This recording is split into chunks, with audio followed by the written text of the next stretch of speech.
ও মাস্টারমশাই, আমার 100 টাকা লাগবে, অ্যাপ্লিকেশন ফর্ম কিনতে হবে। আমার কাছে নেই। টপ দিচ্ছ কেন? ঠিক আছে দেবো না।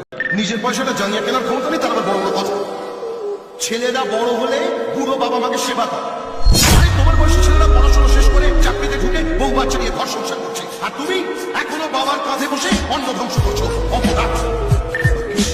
চাকরিটা ছিল তাই এখনো মাথা উঁচু করে বাঁচতে পারছি, নাহলে তো কবে গিয়ে রাস্তায় দাঁড়াবে। তুমি জানো মাসিক কমার আমায় ডাক্তারখানা যেতে হয়, চোখে ছাড়ি পড়েছে, হাঁটুর ব্যথায় বেশি তো দাঁড়িয়ে থাকতে পারে, সুগার 400 ছেড়ে গেছে, আর কি মরে গেলে